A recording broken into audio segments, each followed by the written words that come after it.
know, Clemons works with many developers across the Midwest, and one of our most active clients is FTW Investments.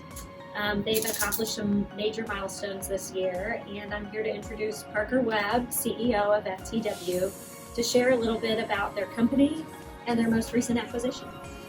Welcome, Parker. Thank you for having me. Go ahead. Tell us a little bit about FTW and your acquisitions over the past 2 years. So FTW, we primarily focus on value-added acquisitions and development projects. And so for the majority of the last couple of years, and especially since the pandemic, we've been really focused on workforce housing. It's been a big piece that we saw an opportunity. There's still a huge housing supply gap in the marketplace, and so we saw an opportunity to be able to solve some problems in that space. And so in the last about 16, 17 months, we've acquired over 1,100 apartment units and are continuing to build the portfolio there. Great. And tell us why Kansas City? So we love Kansas City for a lot of reasons. It's hometown for us, and we've looked at other places regionally, but really Kansas City offers a lot in terms of the cost of your acquisitions, as well as rent-to-income ratios and a whole lot of other factors. Frankly, we see Kansas City as in a position to really continue to climb economically, and so we want to be kind of at the forefront of that.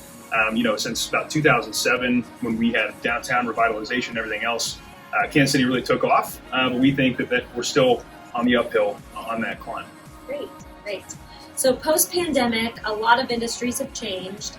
Tell us a little bit about your expansion plans and what asset classes you think are top picks for the coming years.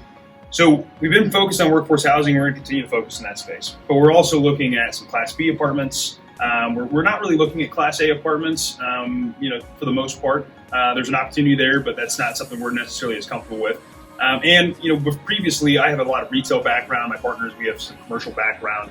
So we're starting to expand outside of that to look at retail, office, flex, and some other opportunities.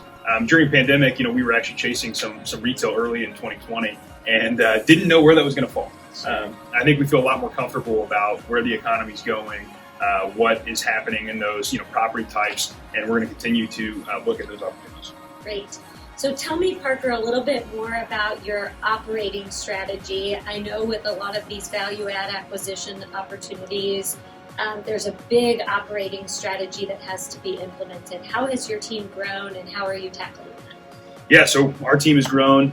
We're 10 people today, and we're going to continue to grow and staff up. Every property that we acquire, we have a business plan. That might be that we're going to turn over so many units. That might be that we have to deal with deferred maintenance. But at the end of the day, we have people who are living in our buildings, and so we also have to make sure that they have a safe, respectable place to live that's clean and treats them with dignity. And so obviously we partnered with you guys on the property management side, and that's been a blessing. We really appreciate that partnership, and I think we both have aligned visions of how to achieve those goals.